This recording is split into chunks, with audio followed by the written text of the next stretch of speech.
Good evening. Welcome to the fourth lecture in the series. After a short break, we're going to turn the corner and actually start picking up speed a lot faster. A week from Wednesday, so not a Monday, will be Tom Main, November 7th. 2 weeks from today is Momoyo Kajima from Atelier Bow Wow. That Friday, the 16th, is Alejandro Zago, so another non-Monday lecture. And Monday in 3 weeks is Camille Plaza from NL Architects. So in the next 3 weeks, it's LA, Tokyo, London, Amsterdam.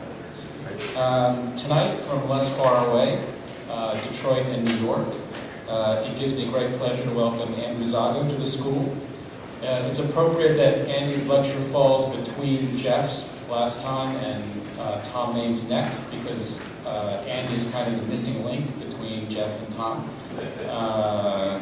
It's a frightening thought, I know, and I'm sure it will haunt Andy for the rest of the evening. Actually, it's because Andy worked at Morphosis for Tom Main, where he did the famous and significant drawings for the 6th Street house. And later he formed Ox Runo with Baram Sherdel, and then they expanded to become Sherdel, Zago, Kipnis when Jeff joined the band, and they did an important competition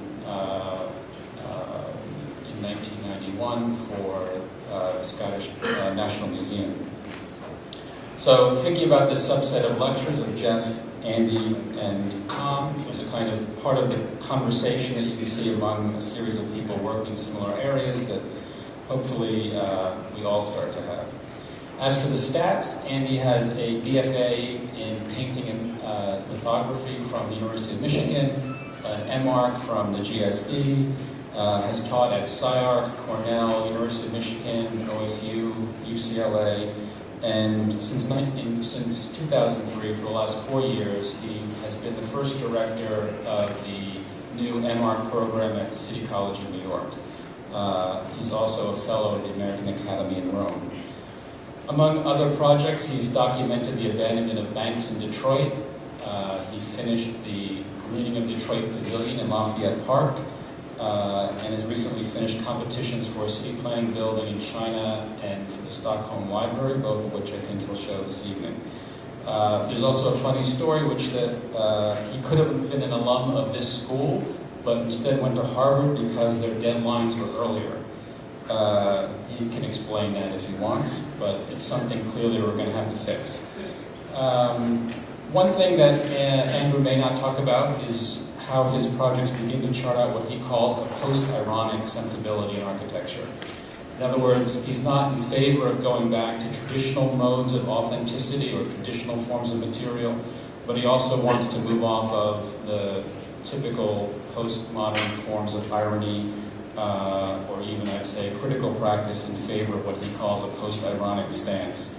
So a kind of artificial authenticity. And he delivers this in an increasingly number of what I would call cool shape projects, and has also invented what I think is the first inward or ingrown cantilever project in China. So unlike the expressive CCTA cantilevers, this is a cantilever that turns in, and so it does more work but looks like a lot less. I think that in some ways that's an emblem for Andrew's career, which is that he's one of the hardest working architects in the business, a real architect's architect, but he makes it all look effortless.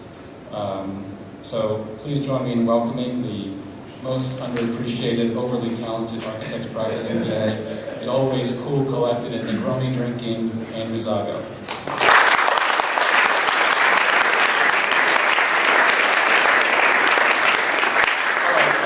Let's work on the underappreciated. So between Jeff and Tom and the lecture series, hang on.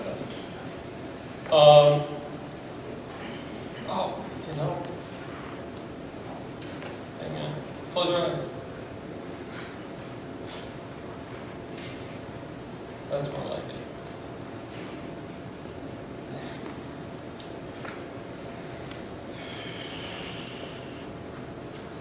Can we take the lights down? Starting back there especially. The darker the better, because I don't want anyone to miss any of the subtleties of this. And I'll tell you, having been accused of being too serious in architecture, I will intentionally, I thought I should actually force a sense of humor in myself. Any lecture series that begins with Stanley Tigerman has to have something funny in it, I thought. I put this here in part because it's for the seasonal, and also because you may not know this, but your director has a particular passion for honeycomb structures.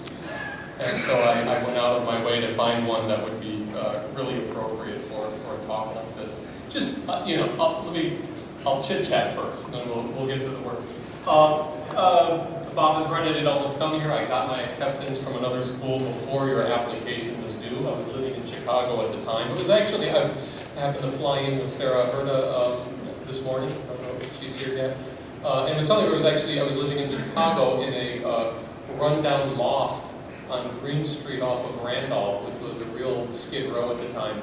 This is like 1980. When I made a decision to go into architecture, I should instead have bought the loft that I was living in. I think that would have been the smarter career move. But I just wanted to prove I had my Chicago credibility. When I did live here, it was also when Berghoff's first left the restaurant, became available on the shelves, and I drafted the elliptical coins, the crenellation that runs around the edge of this label. This is sort of pre-digital.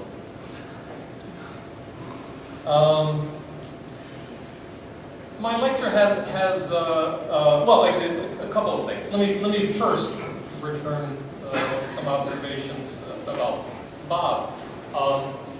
It's interesting. There's you realize after you're in this field for a while that in architecture, and in particular in architectural education, a lot of it goes on. There's, I don't know how many schools of architecture in this country, 100, 150, you lose count. But it also happens every now and then that at certain schools, at certain moments in time, certain things coalesce and they actually become important. It never lasts that long, funny enough, but it could be a period of a few months, it could be a period of a few years, where you really feel as if certain things have come together where something is going to hit its stride. I think I share the excitement that a lot of people in the field do at seeing Bob come here, and in part because really he's been a very important and articulate spokesman and advocate for a kind of progress in architecture that, as jaundiced as he may seem at sometimes, I think is quite sincere in its progressive optimism that really has shown a lot of architects ways of getting around a lot of theoretical impasses that have been set up in architecture over the last few decades. He's talked about it a lot and it's had a big influence. I think if you look at the state of architecture globally, it's pretty good right now. I think this is probably the most exciting period to be in architecture, certainly that I've seen in my own professional life. Even if a lot of the work that's being practiced maybe doesn't have the kind of rigor that Bob speaks to in some of his writings. Nonetheless, if you look at that scene, it's pretty good. Then on the other hand, you can look at a specific scene that's not global, but is particular to the United States, and you realize we're treading water, we're gasping for breath. We're in really a terrible situation where we're, very far from being the leader in almost anything in architectural design, in architecture and architectural culture. And so if you combine, to my mind, and this is, I guess, in part an observation, in part a sort of challenge, if you combine the sort of very important and projective agenda that Bob has put forward, our sort of moment in time and where the school is, I think really it also puts forward a kind of obligation. I think there's an obligation that to see a kind of argument of architecture in the United States go beyond the academy and really become about, I think, shaping, not only reshaping the practice of architecture, but reshaping the public's perception of that. And so I think the kind of pulpit and forum that a school like this is, that actually, I think, that is now the responsibility. That's not yours. Changing the course of American architecture is the responsibility, I think, of the school right now. I'm not exaggerating. I think that's actually true. Anyways, this talk will have, well, I guess 5 parts. The first part is this part that I just made. The second part, I'm going to show one project that's, I guess, the end of a long series of projects, and this one is about 5 or 6 years ago. It was done in Los Angeles, right before I went to New York. And then after that, I'm going to give a small talk, and then I'll show a series of other projects. And then after I show that series of projects, I'm going to show some short films. And by short, I mean 4 films, and they're like 40 seconds each. So I'll try to move quickly. The first project is a project that I did in Los Angeles at SciArc. As you may know, they have an ongoing series of installations done in their galleries by different architects. This was actually, I guess, the second series, but the first one that was actually in the gallery itself. And it was for an idea of a theater space that at the same time was a kind of, the theater is a sort of analogous city. And it was looking at 2 ideas of urban space. On one hand, architectural space as it's conventionally understood, which would be represented by the theater on the right, which is to say it's made from the form itself, as opposed to the space on the left, where it's actually formed by the arrangements of bodies in space. And the idea was to try to find a kind of equivalence between those 2. So if you imagine the sort of monument on the right, and then the active occupation of it, sort of the monument and the agora as these 2 things, but take them to a kind of extreme where you look very closely at the monument until almost its atomic structure starts to dematerialize, or you look enough at the continued use of the space that you actually get a kind of equivalence between, say, form and function, between solid and movement. So the first thing I imagined was a kind of Busby Berkeley choreograph of hundreds of people sort of moving in unison in space. It's a little different than that. I won't go into it in too much depth tonight, but these are kind of choreographs. They're a series of studies for a series of sections. Each drawing has 2 studies on it. They're stacked up, so there's 10 sections, and each one represents a walkways and staircases moving through a dense structure. This structure would then occupy the entire volume of the SciArc gallery, or nearly the entire volume, leaving a small space for circulation around. The one you see on the right is the final one that was built. It was built very simply out of 2x6s, which were dyed black. I would want to say construction grade. They actually weren't even construction grade. They were sort of ungraded because we didn't have the budget for it. And then, as you can see, there's a series of 10 of these sections going by on a 4x4 by 2 foot grid, with each section being a kind of built extrusion of one of those pieces. So this is it in the gallery. In fact, you're looking at it with the wall removed.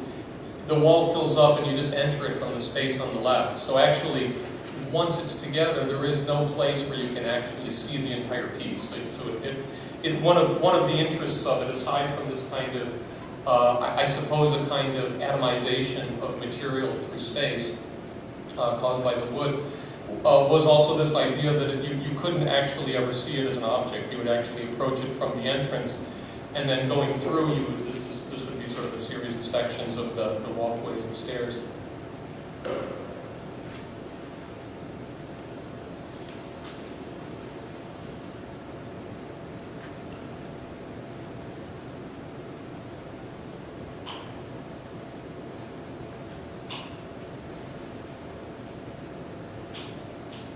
Construction.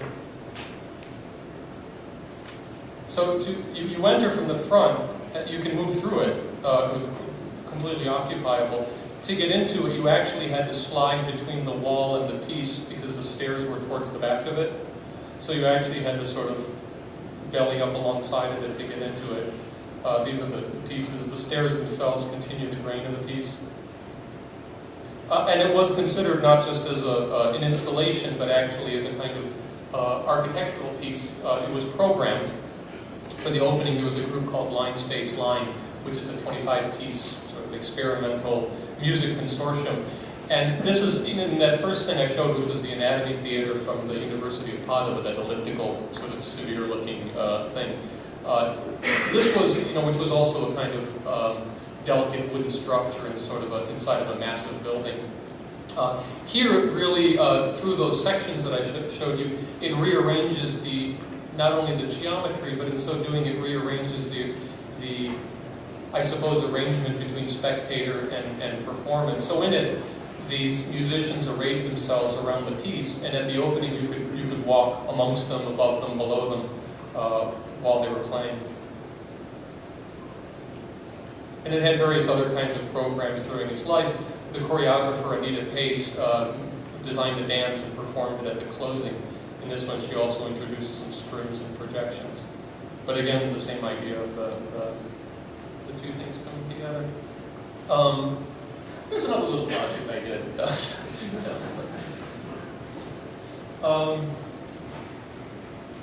Well, as Bob had mentioned, this idea of the kind of post-ironic authenticity.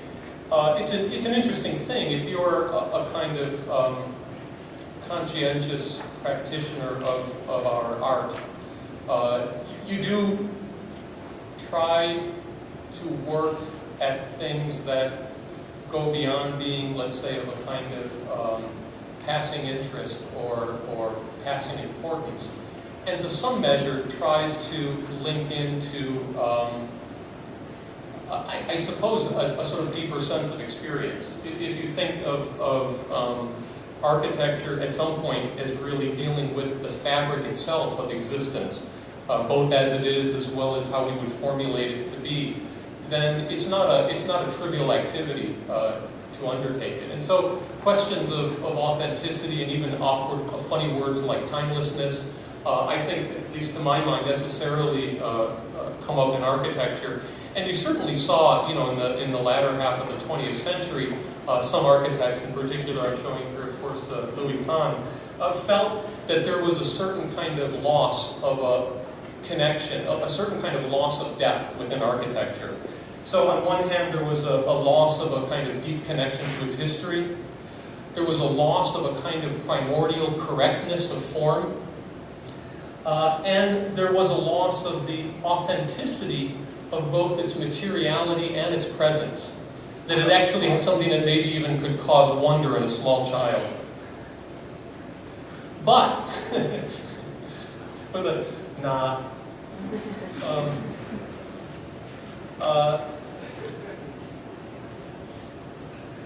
The funny thing is that I feel, and maybe I'm alone in this, but I don't think so, that despite the clear, I suppose, mastery of someone like Louis Kahn, it at the same time begins to read phony, or it begins to read off, or maybe even naive in a way that one can't find acceptable. And this had really occurred to me after having another tour recently of the Salk Institute, that what we were really looking at was a kind of postmodernism, that there was an attempt to recuperate something, but the problem was its loss.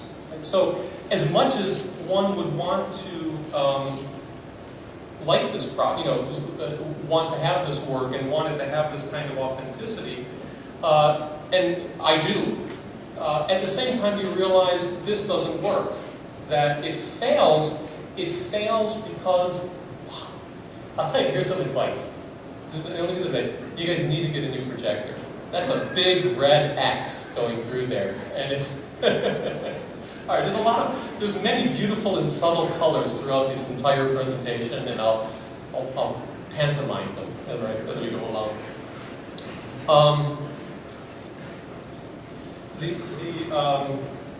So the problem is not that it's a lack of talent or a lack of the absolutely correct intention.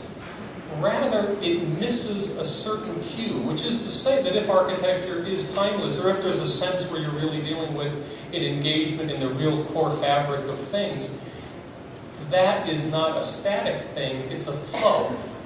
And so things change, and when a project is done, it doesn't matter how great, Roman ruins look. you can't, the work, if you're not part of that flow, it is then inexcusably off-key. And that key is not a simple thing, because anytime one does the work, you know, the idea that, of course, the world has moved on, trying to figure out exactly what that is, I think is not a minor problem for architects. It's the problem of new, which is a inescapable, it has to be an inescapable obsession, I think, for architects. It has nothing to do with just mere novelty. It has to do with the fact that the world itself is constantly and ever new, and if one wants to register with that, one has to also figure out what that need is. So what is it then? Oh, I don't know. Perhaps it's Clifton Gary, the famous contortionist. So what I wanted to show was, I guess, discuss a couple of things. I'll show a few works, and it's not clear that one can read the Clifton Gary in the work that I will show. And I don't mean it like that. It's always difficult. I would never imagine sort of laying out a kind of theory of architecture and then showing works to support that. But instead I was trying to get a sense of, there's an essay that I had written for a journal that Bob had edited with Sarah Whiting a couple of years ago, in which I discussed some of these things. And I left off with this idea of what might be a strategy for getting around a problem of authenticity. In other words, in the Louis Kahn work, there's a number of features in which it's not just about being good and the architecture being as a kind of creative, deep meditation, but it also relies on our preconceived notions of materials that have inherently a certain kind of authenticity to them, forms that are, axiomatically correct. So I think what you have to do is actually find a way outside of those things. At the risk, it's always like explaining a joke. The contortionist is funny, and the more you talk about it, the less funny it seems. But it seemed to me that this one actually summed up a number of different things. Oh, okay, so let me go back for 1 second. What I wanted to say is, I'm not going to try to spell out so much a kind of theory or let alone a justification of my work, but really as kind of architect to architects or architects to be, share with you things that are kind of half observation and half hunches of kind of where architecture is and the kinds of strategies that one needs to do if one wants to kind of get outside of certain problems that seem to insist themselves on insist themselves in architecture. So looking at this, first off, there's the materiality, the phony wallpaper, the phony wall paneling, and that orange shag carpet. It is orange. It's really orange. You guys should see my screen. Now it's all plugged in. That's not. So you have on one hand, you have the awkward, you have this phony materiality. This is completely outside of the pantheon of architectural materiality. You have this awkward juxtaposition. You have the sort of discomfort of a classically offensive pose. And then at the same time, you have, through the contortion, you have a juxtaposition. But what I thought was interesting about it is the juxtaposition is the self against itself, rather than the juxtaposition of two different things. And that seemed to sort of strike me as an interesting thing. And at the same time, the occupation of space, I don't know what's happening in this rec room, in this basement rec room, but it's not the sort of thing that it was designed for. So there's also something that's just patently wrong about it. Is it like his underwear sticking out there? I don't even know. So I was thinking, it was maybe a year ago at the Austrian Cultural Center, there was an interesting conversation between, if you would call it that, between Zumthor and the photographer Sugimoto. And it never really amounted to a conversation. It was so clear that Zumthor, who again is, in many levels, I think, an incredibly good architect, but was so obsessed with a certain idea of beauty and craft that a certain idea, I would say a certain extremely conservative idea of beauty and craft, that he was trying to engage Sugimoto, who is also an impeccable craftsman in photography, if any of you know his work, on that level, and Sugimoto absolutely would not bite. He was talking about the price that his photographs go for, he was talking about dinner, he would talk about anything except getting into this trap. And I thought it was very interesting because in some ways, Sugimoto's work, which you see on the right, is responding to a very different set of contemporary intuitions.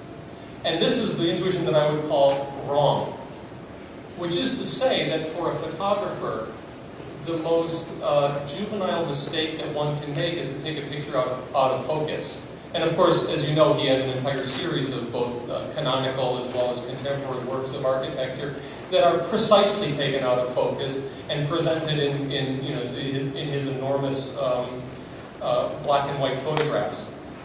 Thomas Roof, some of you may know his JPEG series. This is in fact like an 8-foot wide photograph that's printed in some unbelievable Swiss lab, no doubt.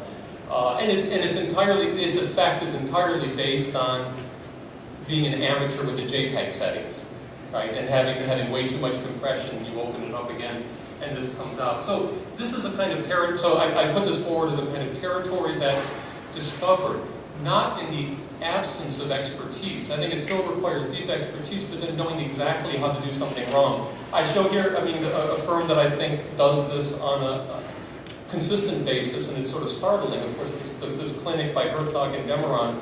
A couple of things. First off, you have a light well and then you fill it.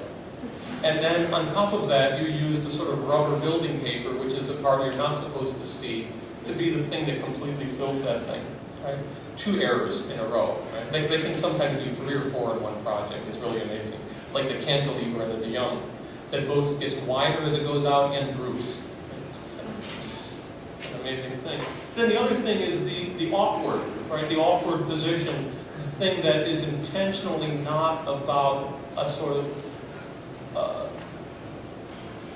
not classical development of form. I don't mean classical necessarily in the sense of classical architecture, but in the sense of good and correct form, but actually to find that thing that's off as a study model of a project of mine. And then the third one is this juxtaposition of self against self, and here is a kind of herniated model for an elementary school from a competition that we did a few years ago. Cough. Another study model from Saint. And then the sort of pantheon of materials and of authenticity, to actually embrace those materials that are intentionally out of that pantheon. I think the letters peaches is in bright pink. But this is, I thought this is the whole thing. This is from her album "Impeach My Bush." The whole thing: the sweat, the misplaced hair, the pink lettering, the sort of, on top of being sweaty, having that sweater with all the bangles all over it. Everything is against the grain of a certain kind of sensibility. This is a study of some work that some students of mine did. Oranges and saran wrap. And then for the idea of program, or the active agent in space, the movement through space, the occupation of space, I wanted to find a kind of, we've both understood the flaneur and the sort of stroll down, the 19th century stroll down the avenue. I think we've also understood its counterpoint. Here's the parkour, which some of you probably know, the sort of French sport of jumping around on top of buildings in the way you're not supposed to. So this is the sort of programmatic version, I guess, of graffiti.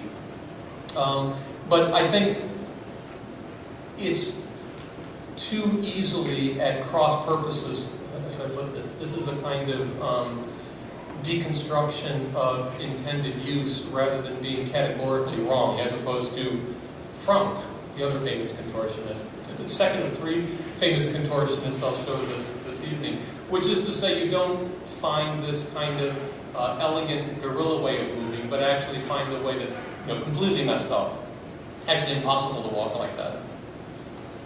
And it was interesting. I think it does resonate with a certain kind of sensibility, which I don't know what to call it, except I read on the plane today, they call it cringe television. That actually, it's interesting that there's the funniest things on television today are all things that make you uncomfortable, extremely uncomfortable, and somehow it hits an exact note, this idea of the awkwardness.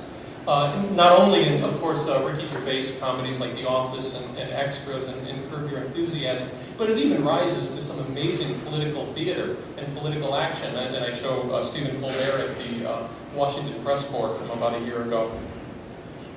So bad that the next year they had to get Rich Little. I think they actually pulled him out of the morgue. He was like 98 years old or something. And then the last thing I want to show that would relate to this, and this is more funny or less funny, but it has to do with the idea of accident. And you know, the idea of like Scott's The Risk Society, this idea that things are being categorically renegotiated on the fact that accidents have taken over.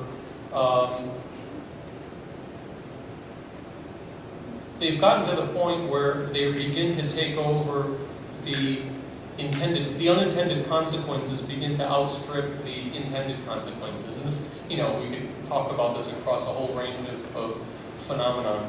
And this, it seems like, is a kind of 21st century sensibility.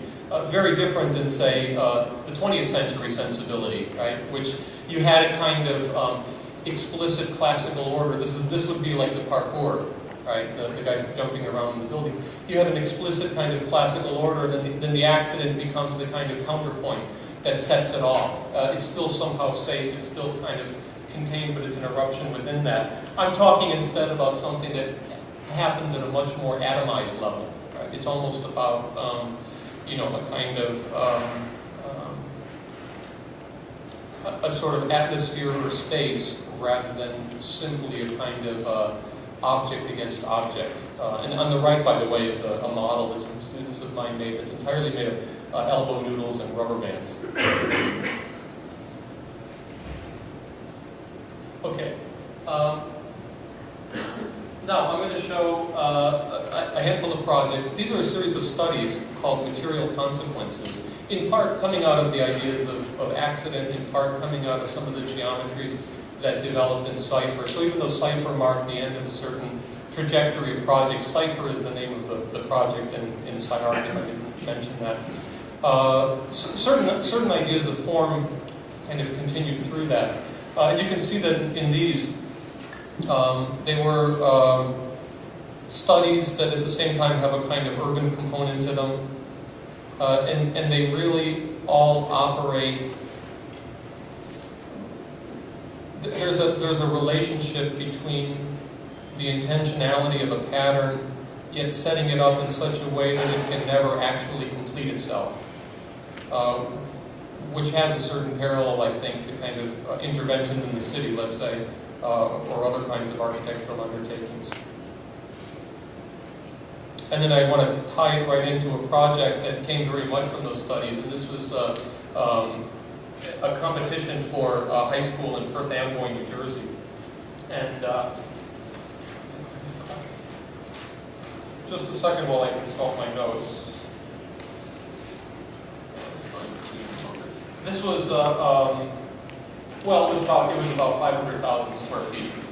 It was actually something like 6 high schools put together, and the idea was that they needed to come together. This is kind of the edge between sort of city and suburbs in Perth Amboy, New Jersey, and it needed to bring these 6 very large high schools together into one enormous one, and at the same time try to keep each one having a kind of separation to it. So these various strands make up the schools and their courtyards. And then at the same time, as you can see, they both kind of suggest a certain they suggest a kind of urbanism within themselves, yet it's ambiguous enough where it starts to take on some of the pattern of its near suburban surroundings. So here's the plan that you can see here. Each of the colors around the periphery. What? 2 colors? Okay. Each of the multicolored around the periphery here is a different high school. Thematically, car repair, cooking, become a cop. I don't know. And then the shared functions are in the middle. There was a Chicago fellow who won that competition. Some other views of it here. You can see the kind of courtyards that make up the individual ones. Here a close-up. The corridors as they sort of come in and out of those forms. And then each one of the entrances has their own kind of icon that you can see when you enter into. The next project I'm going to show, which it was in part a sort of outgrowth of some of the ideas of that, but looking at them, I suppose, three-dimensionally, this idea of the combination of forms and more explicitly contortional, I guess, is a house in Lake Huron in northern Michigan, the other, the sunrise side of the state, as they say. And this is, for those of you who know it, Michigan. It's well, there's this kind of small bay here with a lighthouse, and this thing is kind of right in the middle of it, so it's really framed by that. An amazing site. You come in off this other property, and then there's a small clearing here with some small trees in front of them, some very big trees behind it, a railroad track that's about 10 feet off the ground. And as you go back over here, it rises about 200 feet, which in this part of the country passes for, not an insignificant elevation, is the sort of ancient bluff of that, of Lake Huron. So the original thought was something where you could kind of stick a house into the trees. So you're kind of in the trees, but then you rise up and you could look over it. Here's an early study for saying, and then trying to figure out how to lift it up into that height. These were some studies that had come from another project that we first tried to. There's no red. It's a bright red section cut. Looks like blood. And then here's a 3D model. I call this one the Hemi. And it's involuted, so it's a deep section, as you can see. These are what's happening inside of it. And the house was at a somewhat smaller scale than this. It's like 1,500 square feet. There's no square footage sheet.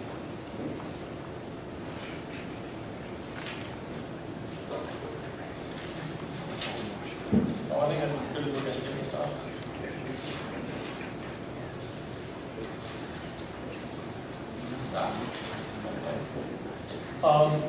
So there was a number of pieces, and these are not unlike the forms that in themselves are kind of simple enough that they make a kind of progression that you saw in the Perth Amboy High School, and even in the piece in Los Angeles, in the Cipher piece. But the combination here was to really see how tightly packed a series of these can come together. And you see these are a number of studies of it here, including a honeycomb study. You can see them. And then the final one, which is 6 of these pieces sort of joined together.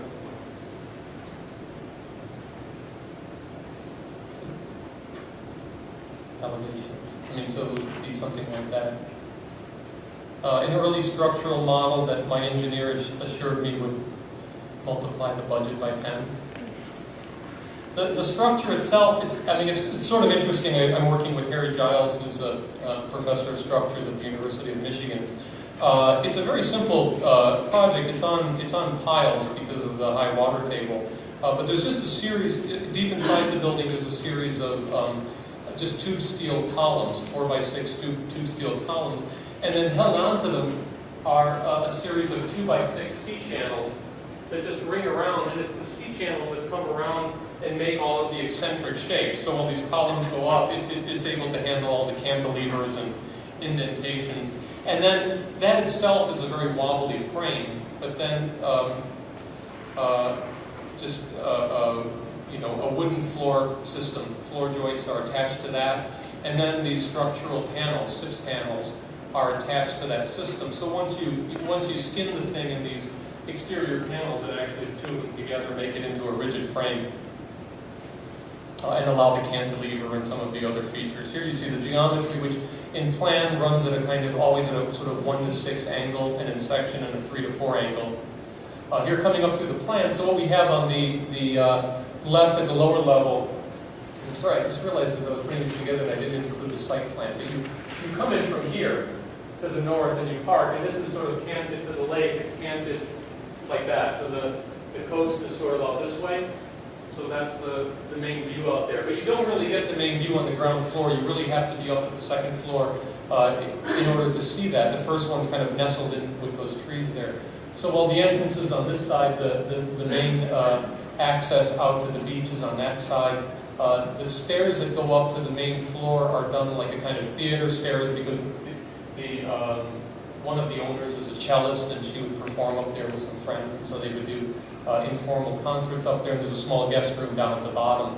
But you come up those big stairs, and then you go out where it says number 1. That's this little bustle that's a kind of cantilever off the cantilever.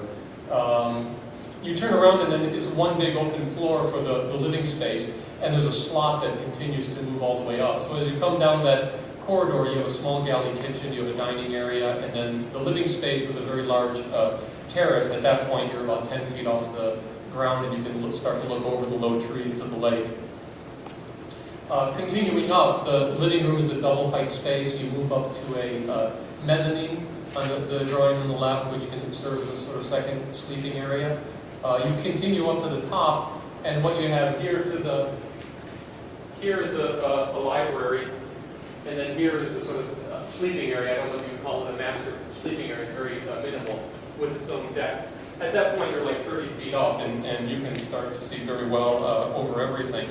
And in fact, stairs continue up. There's a roof hatch, and by that point, you're 40 feet off of the ground, and you can see also over the tall trees back to the bluff. This house is just starting construction right now, and we hope to have it wrapped up by next summer. There you see the sections.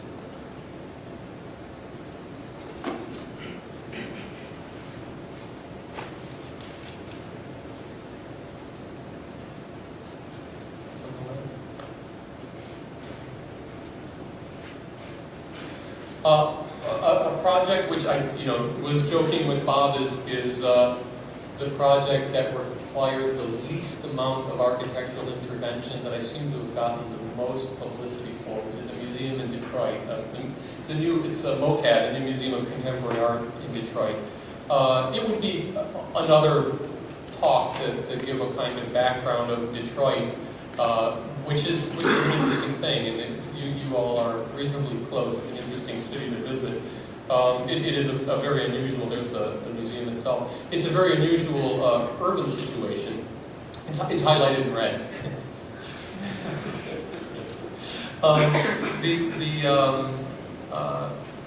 And without going into that in any depth, I would just say that in the kind of extreme of urban disinvestment that Detroit represents, and it is extreme and quite startling, especially for a city of that size. The future points to a couple of fairly unclear options. One of which is continued decline. Another one is a reconstruction of the city, which you see in many places, that simply replaces this admittedly depressing yet at the same time kind of staggeringly beautiful landscape with a kind of banality of other urban solutions. One of the only institutions that I think is really counter to that is MOCAD, which is at the same time absolutely a kind of street level, and I'm saying this more about MOCAD than you'll see the phase 1, the fairly modest project that we did for it. It's both an absolutely like street level institution in a very sort of matter of fact building, yet at the same time has some of the extremely important curators and artworks coming through there, and the two things have made a real interesting nexus between this sort of local and global. It used to be a car dealership. The glass front is long gone and replaced with brick a la 1970s Italian restaurant. The rest of it is sort of interesting. This is looking up Woodward Avenue in Detroit, the main thoroughfare that goes from downtown Detroit out past Cranbrook and out to the suburbs. And then the other side of it is on Garfield, and it really is like a palimpsest of people deciding a door needed to be put here or something else needed to be filmed there, and it continues all the way through. And so what we really did was, in our very small budget, was say it needs light, so we would simply take wherever there was an opening already and replace that with glass, as you can see here. And even things like, when you walk into the entrance, you see it behind there. This is the main gallery in the front for the first exhibit, Meditations in an Emergency, curated by Klaus Kurtas from New York. There's a couple of pieces by Nari Ward you see in the background there, and a video projection of Carol Walker on the wall. But when you walk in the main entrance, this is actually the first thing you see. This is an air exchange unit, which with no other budget to put it anywhere else. So that's part of its rustic charm. It's been phenomenally successful. This is, parties that happen there all the time. And there's lectures, dances, other events. The loading door is glass and it rolls up, so in the nice weather it can open right out into the street. And then the front, which for the second phase we have plans for, it's simply now a canvas so that when shows come, one artist is selected to do something with it. In the first one, Barry McGee did this graffiti work. Actually, if you know Barry McGee's other stuff, I find his graffiti work much less interesting than his paintings, but nonetheless, he did it in about 3 hours. That's not him. That's actually a figure that was mechanized, doing like this with a can. The museum kept getting calls from people saying, "There's a guy hanging on there, he's got no scaffolding, no nothing." He was there yesterday too. And now for the new show, curated by Matthew Higgs from White Columns, is called Words Fail Me, and this is a piece by Martin Creed, which he left, except for the figure, he left everything on the front and simply attached this neon piece. For the second phase, the model is always that it would stay a kind of matter-of-fact space, but instead there's a zone, there's these big trusses that run through it, and it's entirely the zone that is, I guess, between the trusses and the sky, that's the main interventions, and the rest of it is to try to leave the space as open as possible. So within this, there's a kind of grid set up, and this pattern of rectangles. In between those, as you can see this, in between is the functional spaces that are added in, which is some restrooms, office, storage and loading, etc. And then in between these are these skylights to really both do something to the facade that faces Woodward, as well as to bring some natural light deep into it. And so the sort of spatial transformation of the place happens in this zone that begins at 16 feet and goes up to about 30 feet. Because each one of these skylight pieces has their own projection. See here, the kind of animated roof plan of it. Some of these are coming north of that roof plane and some are coming down within the space itself. You can see here. And then on the inside, looking up at these pieces and other ones, you can see, even when they come down, they stop at this truss level, so you keep the kind of clear space details. Sort of views of the inside. The skylights are a lovely magenta. You should see it.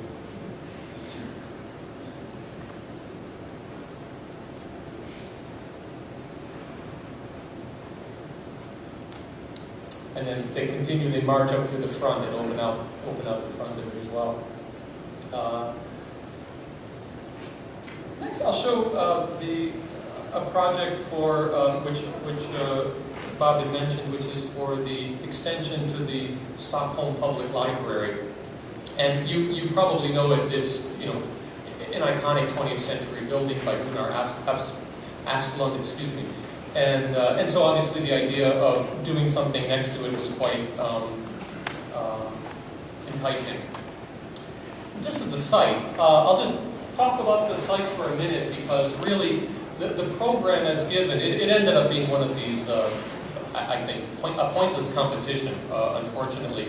But if you look at this, all of the things that went into it really had to do with not so much the program, which was very rudimentary as given, but how to deal with these 2 or 3 sort of tricky problems, which is that you have this iconic building and you needed to somehow have a relationship to it.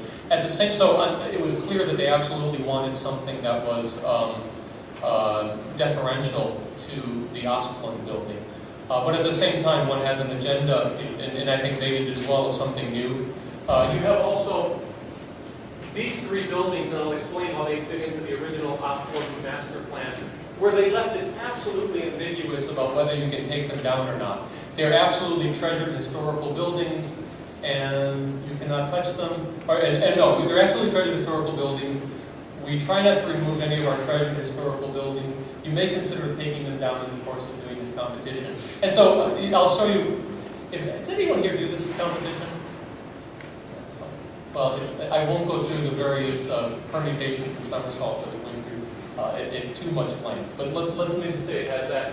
At the same time, there's this kind of whole precinct here which is very carefully designed, including the other university buildings by a number of other significant early 20th century Swedish architects. You have here this observatory hill with the observatory on it, a very steep slope down to this reflecting pond, which is filled with water in the summer, and then almost a retaining wall back down to here.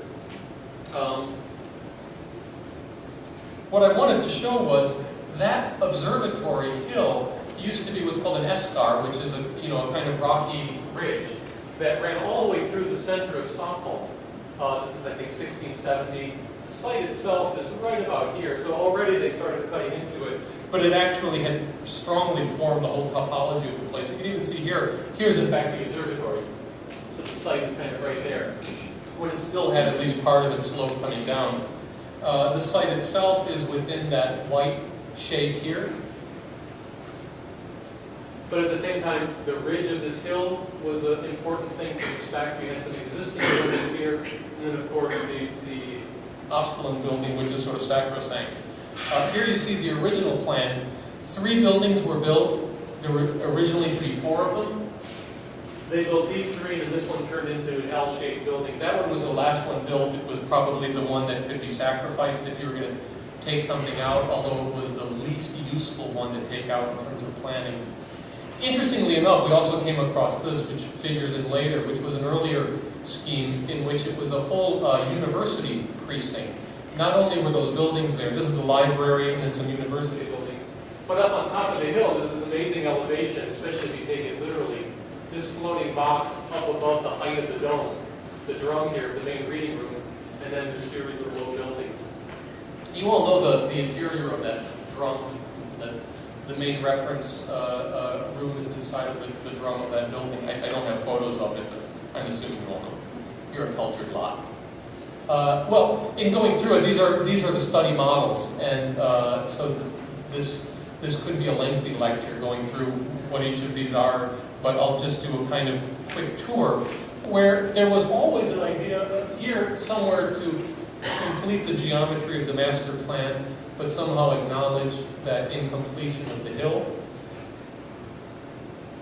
To simply complete, but there wasn't enough room for the program. To simply jam in the program everywhere it would fit, including levitating up over the existing buildings as a kind of frame. Tortuous programming for something like that.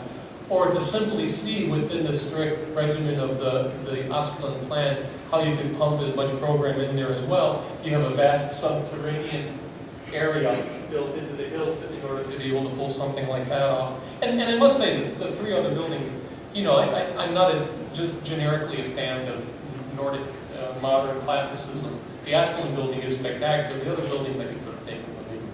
Another one where if you put a gigantic mass back there, which blocks the hill, unfortunately, and that had its own problems.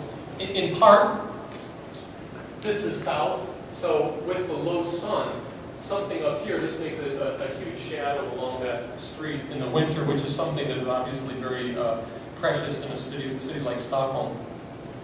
This is the GUI duct sliding down the side. Here now what we were looking at was an idea that, well, I'll show you, taking Asplund's diagram, but building that elevation literally. So that thing that's floating up on the hill, just pulling it forward onto the site. So if you looked at it from the front, you'd have something like that floating university building, but instead it becomes this sort of modified GUI duct and various iterations of that. What?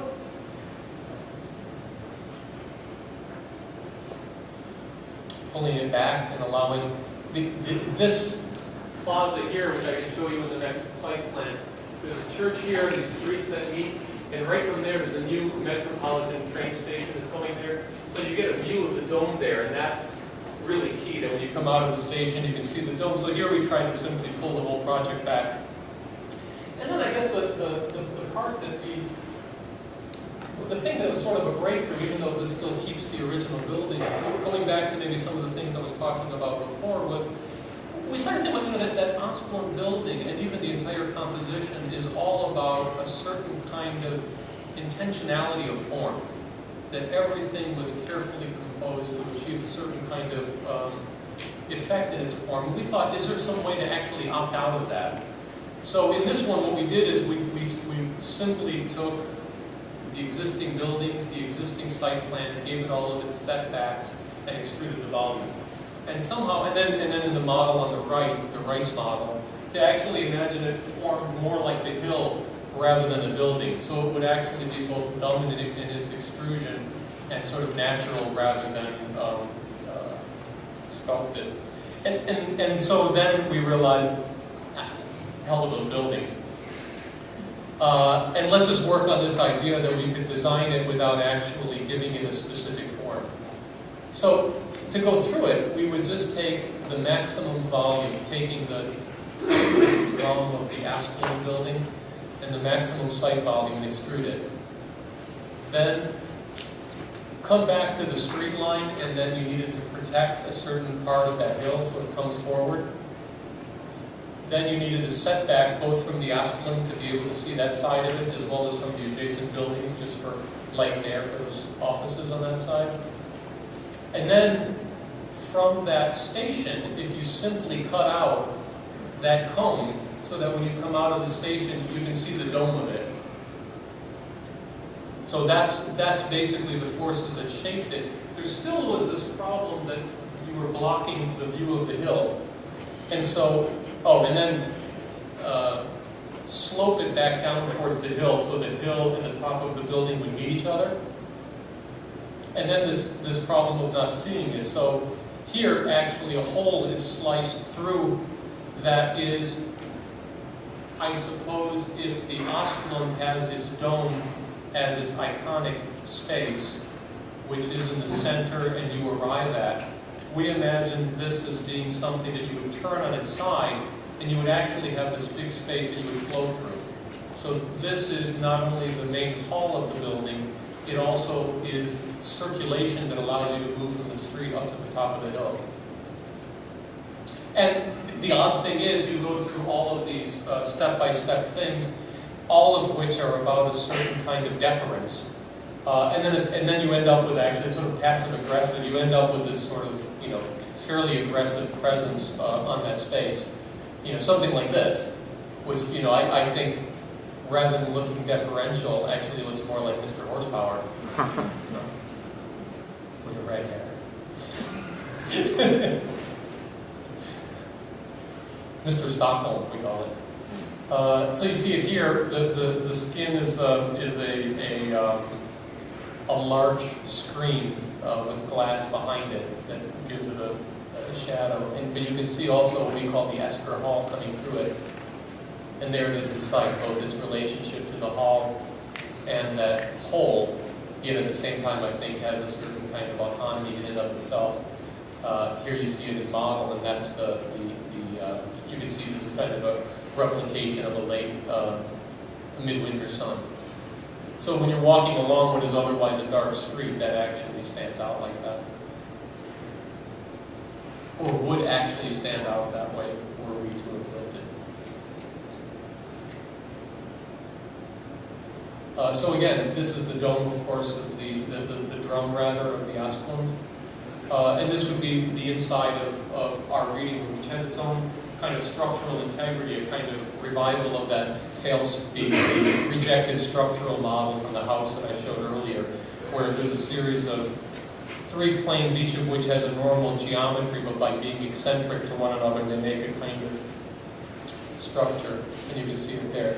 So this would be kind of like, maybe the steps of the Avery Library in Columbia, if any of you have ever been there. You would have studying carrels, you could sit on the steps, but you could also walk through.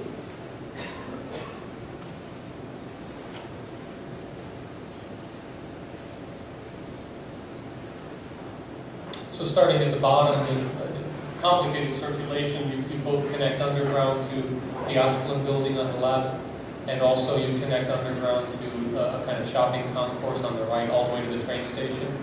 And even from there, where that canted rectangle is, you can see this, the reading hall above you. There it is as it juts out into the street, but you enter it kind of like that cipher. You don't enter from the street end, you come into the hall, and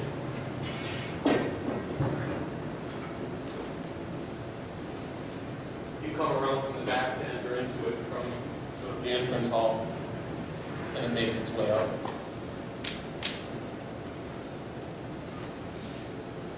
On the top there's a restaurant, and then this becomes a kind of outdoor terrace theater area.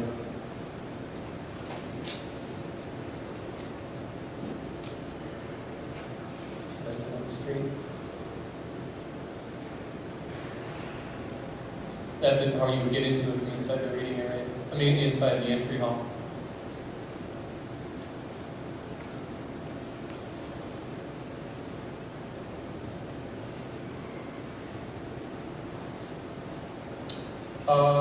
Last project, and I'll show a couple of short films. This is, there won't be a lot of background to this one, it'll just be stuff. This is for the city of Shenzhen, which, as you may know, was a special economic zone even before Hong Kong reverted back to Chinese control.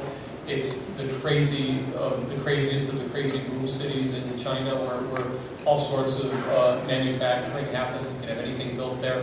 One thing it doesn't have, though, is the kind of cultural cachet of a city like Beijing or Shanghai, which apparently it feels very much the sort of underdog to. They're building this huge civic complex here. This is a tiny part of Shenzhen, with a number of libraries and opera house, etc. The big old city hall here. The museum itself faces there. It sits right there, and that's looking north. So it has this big funny promenade and lots of funny shapes galore there. What it is, it's called MOCAPE. And it's Museum of Contemporary Art and Planning exhibition. So what both Beijing and Shanghai have, and I'm showing you one from Beijing here, is something called a planning exhibition hall. For any of you who've been to see them, they have a number of things. It's basically a big hall about the city. It's not just about the city, it's also about the development of the city. So I think there's always a kind of pro-developer agenda to it. But one of its really noteworthy features is they build enormous models of the entire city, including proposed changes to it. So what you see here is the model of Beijing. Shanghai has a similar one to this. So this in Shenzhen, what this is it's both a museum of contemporary art, a large museum of contemporary art, and one of these planning exhibition halls. So they're going to one up sort of Shanghai and Beijing. The third and final is the famous Tatro. I think she was in one of the Pee Wee Herman movies, by the way, the Big Top Adventures. So imagining this, we're trying to think of something that could both sum up these aspirations. Hey, oh, it's not having enough timer. It'll do that again. Well, I'll let it go. You see, and of course, on the right, that's Amy and her Hirst's skull, whose name I forget now, the actual name of the piece. But the Damien Hirst skull. The thing that, no, it just sold for like $100 million. But it cost him like $50 million to build it. He explained the markup was much less than on his paintings.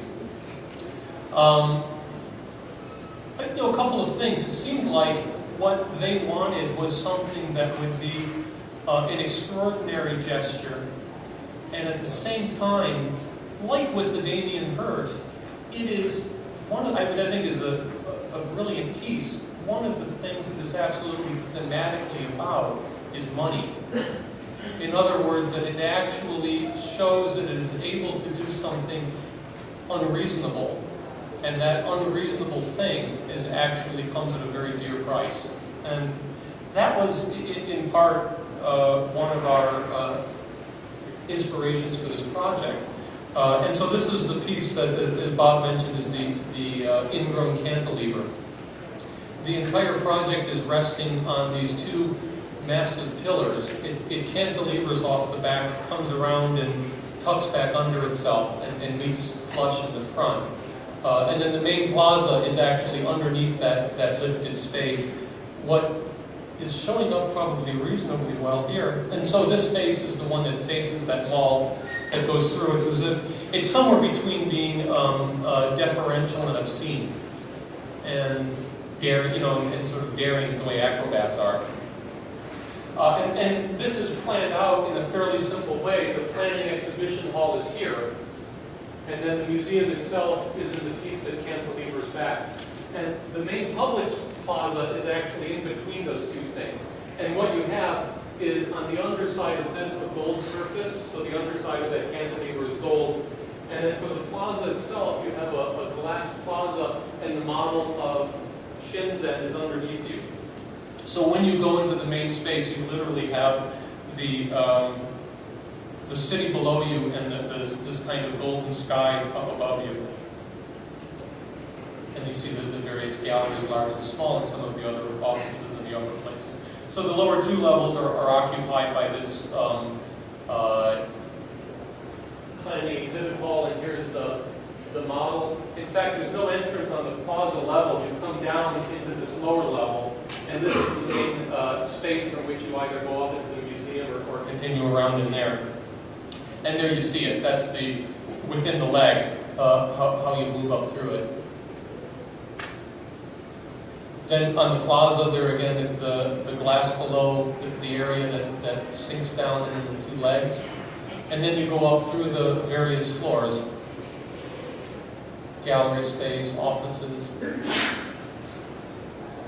And then what you have then a special sort of function lounge in that space where it comes back on itself. So this is up, fairly high, but it's an outdoor space. It has a fountain. There's some cables that help support the inner part of the cantilever from sort of tipping over. And that's kind of its own space up there, raised above the city. And then you go up through the gallery. There's the main gallery space on the top, and the roof plans and skylights. Here you can see also in this plan something of the structure. We worked with Bruce Danziger at Arup in Los Angeles on this.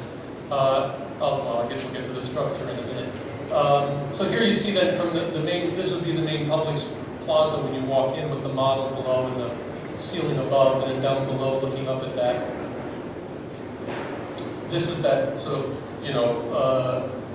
multi-function sort of programmable space in the middle, looking out over the city. And then up on the top, and what you're seeing of the columns is their eccentricities are part of the structural system. What you have is, if you imagine two kind of cantilevered Varendale trusses, and rather than them being deep and tapering this way, they taper this way, and then they just come back in on themselves, but it's the same as if it cantilevered out, it just comes back in on itself. And there is one point in the middle where there's a cable stays, but it's still a significant cantilever. And then you have a secondary structure, which then, as these trusses get further and further apart from each other, as they come around like a kind of random one, it's the ingrown part of it, you have a secondary structure that spans across these floors. At the same time, it faces towards the prevailing winds, and so you actually have a kind of wind slot right through the middle of it and right underneath it. So there's a potential for a passive cooling in it as well. The elevations.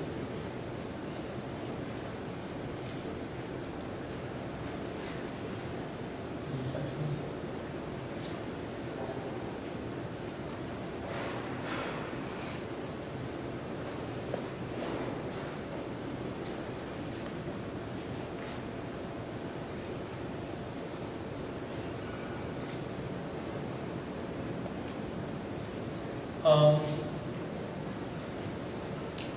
I'll beg your indulgence.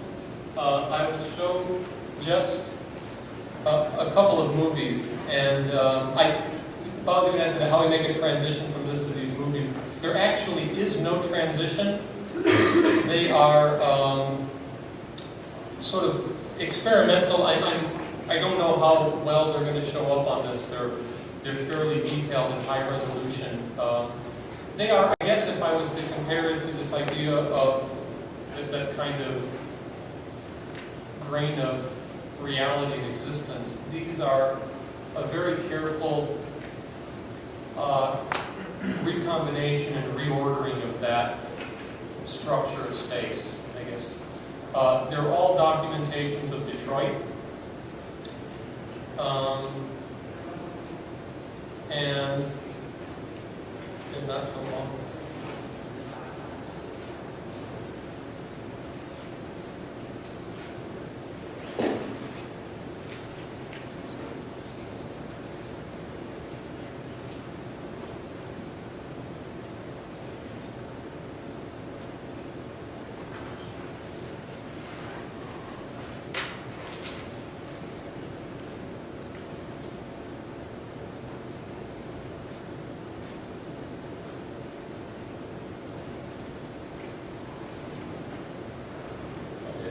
Come on, a little grainy in the projector.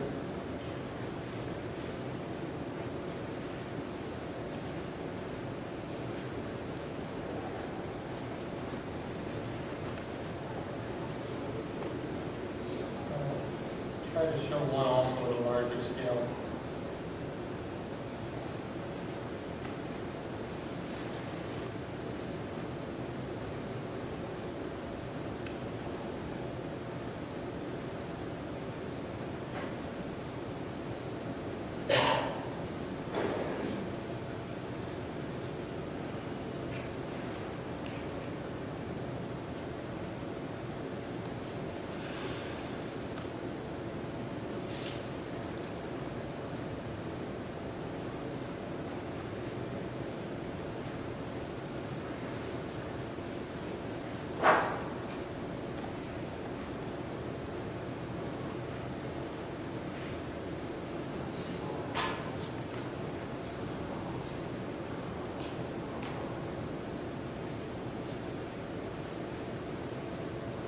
Show one more, and what I might do is just show it close up. So you can see better the details, doesn't show up so well.